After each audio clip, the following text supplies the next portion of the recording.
Olá e boas-vindas a mais uma análise aprofundada. Hoje o nosso foco está em uma daquelas perguntas que honestamente assombram o mundo corporativo há décadas. Como nós realmente sabemos se um treinamento no trabalho funciona? E não estamos falando de simplesmente enviar aquele formulário básico no final, sabe? Só para saber se o café estava bom ou se as cadeiras eram confortáveis. Exato, aquelas perguntinhas de sempre. Nós estamos mergulhando de cabeça em como medir o impacto real e, principalmente, o impacto financeiro da educação nas empresas. A nossa investigação de hoje foca na avaliação de um curso bem específico. É um módulo voltado para o Design Thinking para desenvolvedores cidadãos. É um tema fascinante. O material que serve de base para a nossa exploração de hoje traz notas e transcrições extremamente detalhadas do módulo 5 desse programa de treinamento. E, bom, a nossa missão aqui é destrinchar esse conteúdo para descobrir como comprovar o valor do aprendizado de verdade. E como melhorá-lo continuamente, né? Com certeza. É uma visão incrivelmente pragmática. Mostra como não desperdiçar o tempo de quem está aprendendo, nem o orçamento da organização que está financiando tudo. Certo, vamos desvendar isso. Porque sejamos muito honestos aqui para qualquer pessoa que nos ouve que já teve que suportar um treinamento corporativo monótono. Aquelas sessões intermináveis. Nossa, sim. Com centenas de slides passando na tela, ou até mesmo para alguém que já precisou ensinar uma habilidade nova para uma equipe. Todo mundo sabe o quão frustrante esse processo pode ser.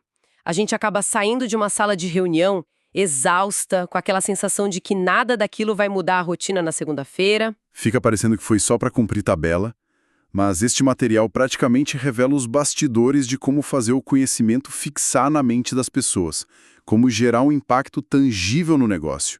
Não é apenas sobre despejar informação em cima dos outros, é sobre transformar a forma como o trabalho diário é executado. E para garantir que essa transformação aconteça de fato, tem uma regra de ouro que permeia toda essa metodologia que vamos discutir. A regra de ouro, exatamente. A avaliação não pode, sob hipótese alguma, ser um pensamento tardio. Não é como podemos dizer, um puxadinho que decidimos anexar ao projeto quando o curso já está terminando. Aquela coisa de última hora. Isso. Ela deve ser incorporada, ou como dizem no jargão, baked in. Assada junto com a massa desde o primeiríssimo momento do planejamento.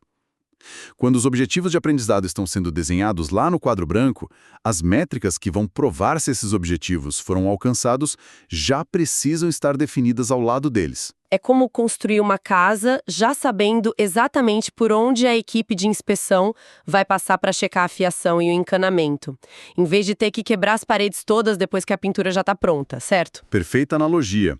E para mostrar as engrenagens dessa inspeção constante, nós temos aqui um conceito super interessante nas nossas fontes. É o modelo Phillips ROI. O ROI, que no caso significa retorno sobre investimento, né? Isso mesmo. E esse modelo é estruturado em um formato de V. Pelo que as notas indicam, é um sistema de escada, um passo a passo bem definido. Eu fiquei muito curiosa sobre essa parte quando estava lendo. Como isso funciona na prática para quem está ali desenhando um treinamento do zero? O formato em V serve como uma ótima metáfora visual para a coisa toda. Um lado do V representa o planejamento e as necessidades. Ele desce do nível mais macro para o mais micro. O outro lado, subindo, representa a medição e avaliação dessas mesmas necessidades. Entendi. Um lado planeja descendo e o outro avalia subindo. Exato. Um nível sempre sustenta o outro. A base de toda essa estrutura, o degrau mais baixo e fundamental, aborda as chamadas necessidades de reação. Ah, essas são as famosas fichas de sorriso? As Smile Sheets. Isso. Aquelas pesquisas de satisfação que a gente preenche correndo no final de um workshop. Mas, sendo um pouco cética aqui, isso não seria apenas uma métrica de vaidade? Quero dizer, saber se a pessoa que instruiu a turma era simpática ou se o ar-condicionado estava na temperatura certa, realmente mede aprendizado? Essa é uma crítica muito comum no meio corporativo. Mas a genialidade desse modelo está justamente em reconhecer uma verdade brutal sobre o comportamento humano. Se a turma odiar a experiência, se o ambiente for hostil ou a didática for confusa, simplesmente não haverá aprendizado algum. Faz sentido. A barreira já sobe na hora. Exatamente. A reação positiva é a porta de entrada indispensável. Esse nível 1 não mede conhecimento em si, mas mede a disposição para adquirir esse conhecimento. Se essa porta estiver fechada logo ali, no primeiro degrau, os outros níveis simplesmente desmoronam. Ninguém absorve informação complexa se estiver lutando contra o sono ou irritada com a falta de clareza de quem ensina. De jeito nenhum. Bom, e uma vez que garantimos que essa porta está aberta, nós subimos para o segundo nível do V, que foca nas necessidades de aprendizado.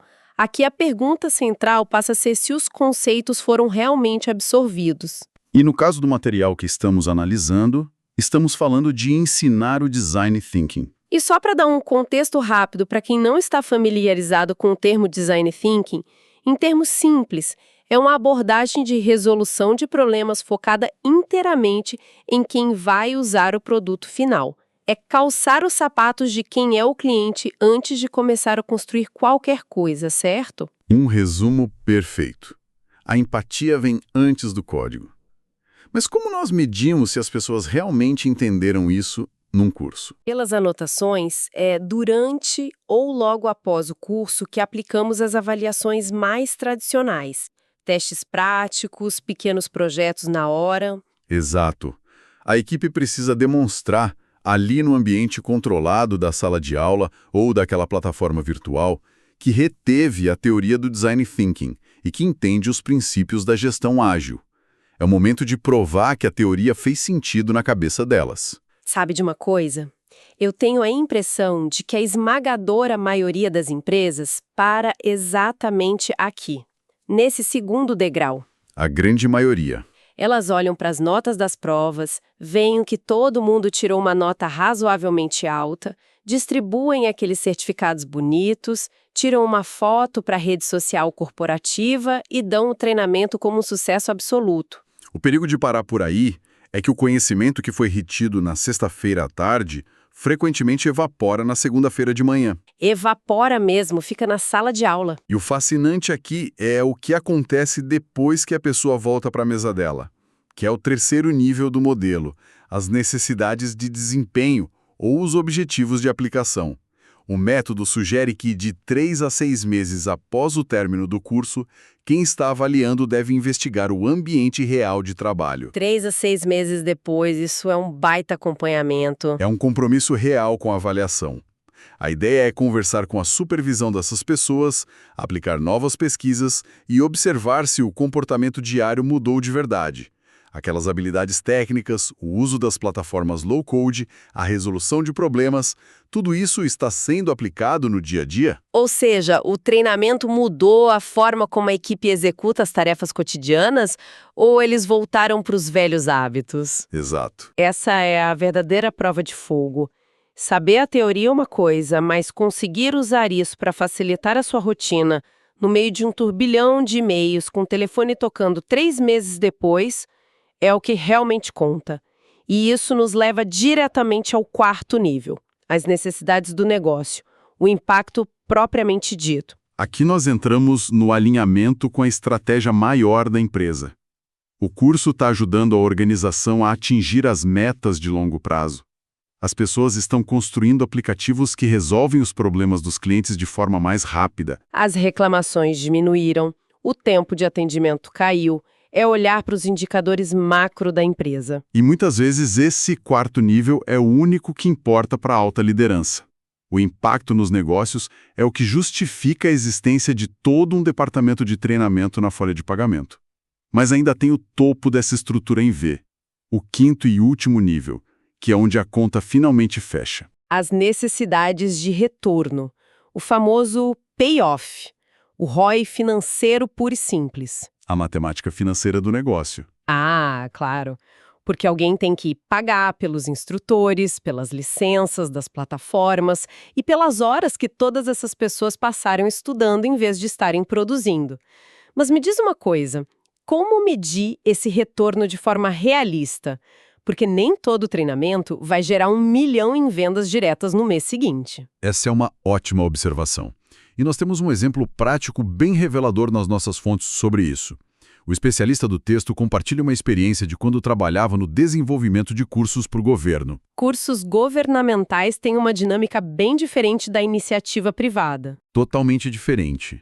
No setor público, e muitas vezes também em departamentos internos de suporte nas empresas privadas, a meta financeira do retorno não é gerar lucro.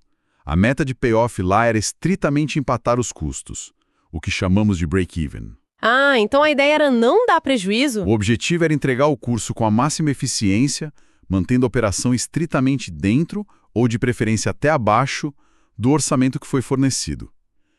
Se eles fizessem isso e ainda comprovassem os níveis anteriores que discutimos, o aprendizado, a aplicação e o impacto, a necessidade de retorno financeiro estava cumprida com louvor. É brilhante ver essa fluidez de um degrau para o outro.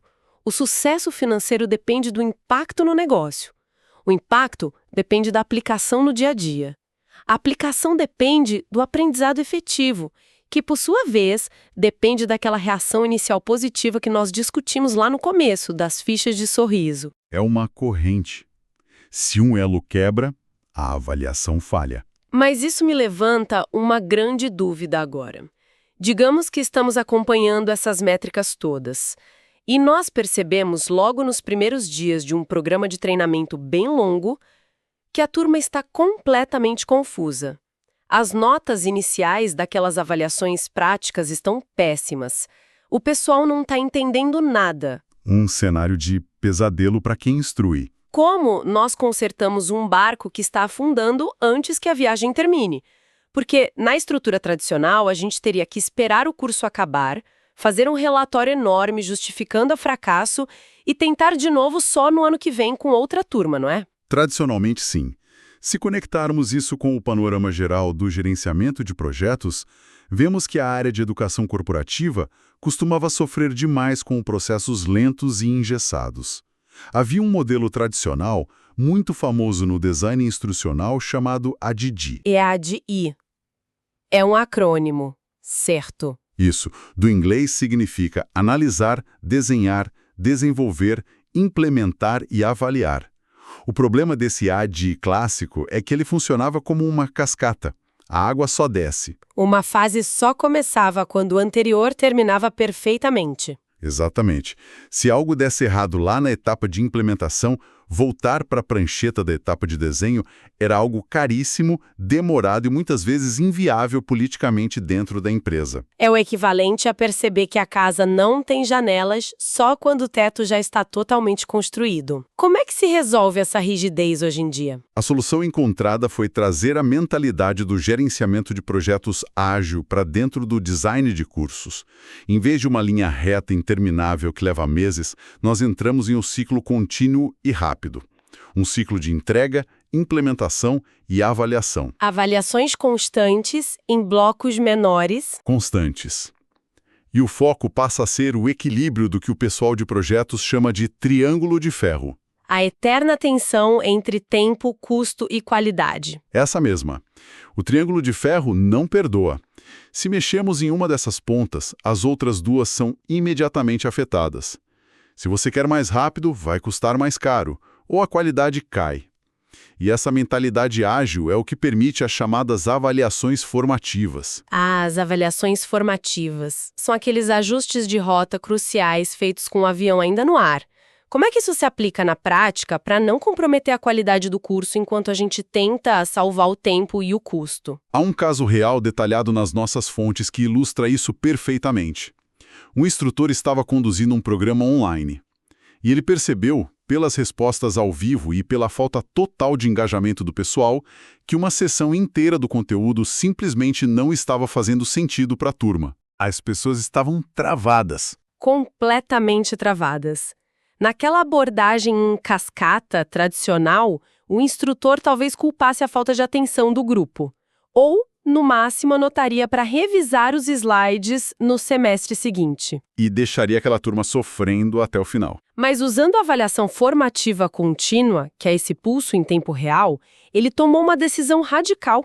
Ele retirou a sessão problemática do ar ali mesmo, na hora. Nossa, cortou no meio do voo? Cortou, e ele passou aquele fim de semana inteiro reformulando o material. Ele trocou as horas de teoria densa por uma atividade experiencial totalmente diferente.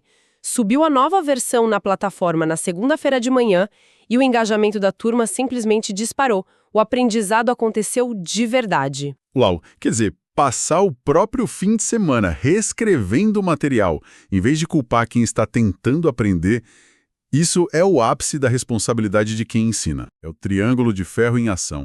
Ele sacrificou um pouco do seu tempo ali para garantir a qualidade do projeto final. E eu imagino que esse tipo de abertura para o feedback em tempo real também mude totalmente a dinâmica com a própria turma. Se as pessoas percebem que as dúvidas e os bloqueios delas moldam o curso, elas se tornam parceiras da construção do conhecimento, e não apenas espectadoras passivas anotando tudo. Sem dúvida. Fica muito mais colaborativo.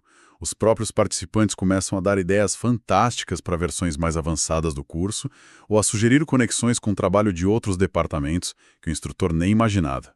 Mas claro, independentemente desses ajustes dinâmicos durante o processo, sempre chega o momento de olhar para o projeto finalizado como um todo. O veredito. É aí que entram as avaliações somativas, é o olhar final sobre o programa. É quando pegamos aquele triângulo de ferro de novo e nos perguntamos com total honestidade.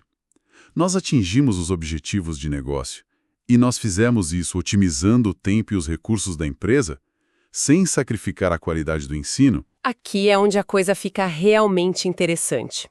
Porque é nesse momento de avaliação somativa implacável, onde não tem espaço para ego, que as inovações mais agressivas aparecem. Quando olhamos friamente para os dados de custo e tempo e percebemos que o método antigo, por mais tradicional que seja, não se sustenta mais. Exatamente. O que os dados das avaliações revelaram sobre a estrutura desses grandes treinamentos corporativos ao longo do tempo? O que eles revelaram? Revelaram oportunidades imensas de otimização. O material de origem descreve uma situação fascinante em que uma empresa tinha um curso clássico de integração. Sabe aquele treinamento de novos funcionários? Sei bem. Geralmente é uma maratona. O formato era aquele pesadelo logístico que muitos conhecem. Eram 2 dias inteiros de treinamento presencial. Era necessário reservar um auditório gigante, pagar passagens aéreas para pessoas de outras filiais, reservar hotéis, alimentação e o mais complicado de tudo, sincronizar a agenda de 10 palestrantes diferentes. 10 palestrantes. Desde a diretoria da empresa até o pessoal da operação de base. Tudo isso apenas para explicar como a empresa funcionava para os novatos. Eu consigo até imaginar o custo estratosférico disso nas planilhas. E não estamos falando apenas das passagens e do coffee break no fundo da sala. É aquele custo invisível e altíssimo de ter dezenas de profissionais totalmente paralisados, fora das suas mesas e das suas funções, por 48 horas seguidas. O desperdício de horas úteis era monumental para a organização. Aplicando a lógica da avaliação rigorosa que acabamos de discutir, um profissional da área de treinamento decidiu intervir nesse triângulo de ferro. O objetivo dele era cortar drasticamente o tempo e o custo daquele evento. E a grande aposta era ver se conseguiriam manter a qualidade da retenção de conhecimento. Uma aposta alta. O que esse profissional fez? Ele pegou todo o conteúdo daqueles 2 dias inteiros de palestras presenciais e o destilou. Tirou as repetições, as falas demoradas e transformou tudo em um curso digital, com uma navegação no próprio ritmo de quem estava aprendendo, pontuado por aquelas avaliações curtas e interativas que falamos, para garantir a atenção. E o resultado disso em horas? O treinamento passou de 2 dias inteiros para exatos 45 minutos de duração. De 2 dias para 45 minutos. 45 minutos. Isso é uma redução absurda. Qualquer liderança mais conservadora entraria em pânico absoluto achando que a profundidade do conteúdo foi completamente destruída nesse processo. Como ficou a qualidade do aprendizado depois de um corte tão drástico? Os dados da avaliação somativa provaram o contrário do que a liderança conservadora temia. A qualidade não apenas se manteve, como a retenção das informações na verdade melhorou, a força de trabalho começou a acessar o treinamento digital durante pequenas pausas. Eles absorviam as informações quando suas mentes estavam frescas, sem aquela fadiga tremenda de ficar 8 horas por dia sentados em uma cadeira de auditório ouvindo alguém falar sem parar. Faz todo sentido cognitivo. Provou-se ser uma solução infinitamente mais barata para a organização e, acima de tudo, incrivelmente mais rápida, respeitando o ritmo individual de cada pessoa. Então, trazendo tudo isso de volta para o chão de fábrica, o que tudo isso significa para a nossa investigação de hoje? Nós começamos falando especificamente daquele curso de Design Thinking para desenvolvedores cidadãos. Como essa história toda de comprimir 2 dias em 45 minutos se conecta com a realidade diária desse perfil tão específico de profissional? A conexão é total e absoluta, porque nós precisamos entender muito bem as pressões sobre as quais o desenvolvedor cidadão opera hoje em dia. Esse termo pode até soar técnico para alguns, mas não estamos falando de engenheiros de software sênior trabalhando isolados lá no departamento de TI da empresa. Não são os programadores tradicionais. De forma alguma. Um desenvolvedor cidadão é alguém do departamento de recursos humanos, é alguém das finanças ou do time de vendas. São profissionais de negócios que começam a usar plataformas de low-code e no-code. E só para garantir que estamos na mesma página aqui, essas plataformas low-code e no-code são aquelas ferramentas visuais incríveis, onde é possível criar aplicativos de negócios reais, arrastando e soltando blocos na tela, sem precisar escrever uma única linha de código de programação, certo? Perfeito. É a democratização total da criação de software dentro das empresas. Essas pessoas estão automatizando processos chatos e criando soluções rápidas para os problemas das suas próprias equipes. Mas tem um detalhe que muda toda a equação do treinamento. Qual? Elas estão fazendo isso paralelamente às suas obrigações normais. O analista financeiro que está criando um app de reembolso ainda precisa fechar a folha de pagamento no fim do mês. A pessoa do RH ainda tem dezenas de entrevistas agendadas para conduzir à tarde. O trabalho principal da pessoa não para nunca. Não para. O tempo livre que essas pessoas têm para se dedicar a aprender essas ferramentas novas de inovação é praticamente zero. É um cenário de atrito constante, não é? A empresa quer inovação a todo custo, quer que as equipes construam os seus próprios aplicativos para ganhar eficiência e economizar, mas as pessoas estão completamente afogadas nas demandas diárias delas. É por isso que forçar um profissional com esse perfil a passar 2 dias inteiros em uma sala de aula presencial, aprendendo sobre a teoria do design thinking, seria um baita tiro no pé. Geraria mais estresse e ressentimento do que aprendizado. Exatamente. A pessoa ia ficar sentada lá pensando nos e-mails acumulando na caixa de entrada. É exatamente por isso que a educação para esse público específico precisa acontecer no que o material chama de fluxo de trabalho, no flow of work. Tem que ser algo natural e rápido. Quando a equipe de treinamento pega um conteúdo massivo e o transforma em pílulas de 45 minutos baseadas em evidências sólidas de avaliação contínua, não é apenas um truque inteligente para economizar o dinheiro corporativo. É mais profundo que isso. Muito mais. É um ato de imenso respeito e empatia pelas pessoas que estão ali, na linha de frente, tentando inovar no meio do caos diário. É sobre remover as barreiras burocráticas para que o aprendizado e as lições capturadas aconteçam sem destruir a saúde mental de quem trabalha. Que visão poderosa das fontes. Fazendo um resumo geral de tudo que desvendamos hoje, a verdadeira avaliação em um treinamento corporativo passa bem longe de simplesmente dar notas para as pessoas, como a gente fazia lá na época da escola. É sobre testar a eficácia e a eficiência da própria estrutura do curso que foi desenhado. A responsabilidade é do modelo, não só do aluno. E o sucesso dessa educação começa a ser medido desde a garantia de um ambiente agradável que gera aquelas reações positivas, avançando pela retenção teórica até culminar na capacidade real de um analista construir 3 meses depois um aplicativo que resolva um problema crítico de um cliente, provando ali, na ponta do lápis, o valor financeiro do tempo que foi investido. Uma jornada completa de valor. E a força motriz por trás de todo esse sucesso é abraçar a mentalidade ágil de forma muito autêntica. É coletar dados constantemente através dessas avaliações e ter a coragem de jogar o ego pela janela. Se os dados da avaliação formativa mostram que um módulo está confuso, a equipe precisa ter a humildade de reescrevê-lo imediatamente, mesmo que dê trabalho no final de semana.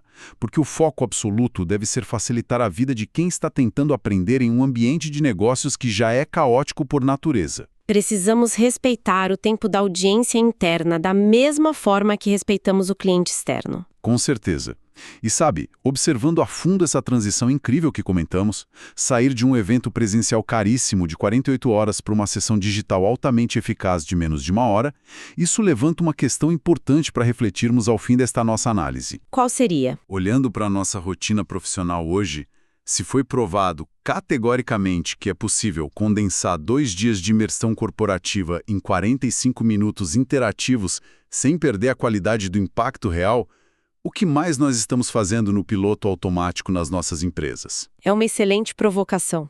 Quais outras reuniões intermináveis, quais processos engessados e aprovações burocráticas nas nossas organizações simplesmente desmoronariam e poderiam ser drasticamente simplificados se nós tivéssemos a coragem de submetê-los a essa mesma lente implacável de avaliação ágil e feedback contínuo, buscando sempre aquele equilíbrio perfeito entre tempo, custo e qualidade no triângulo de ferro. Essa é uma reflexão essencial para levarmos para as nossas mesas de trabalho a partir de amanhã. É sempre muito revigorante mergulhar em ideias que nos tiram daquela inércia corporativa confortável e que nos fazem questionar o velho argumento do nós sempre fizemos assim por aqui. Agradecemos demais a quem nos ouve por nos acompanhar em mais esta jornada analítica profunda. Continuem questionando o status quo, avaliando sempre o que realmente importa e mantendo a curiosidade afiada. Até a próxima investigação!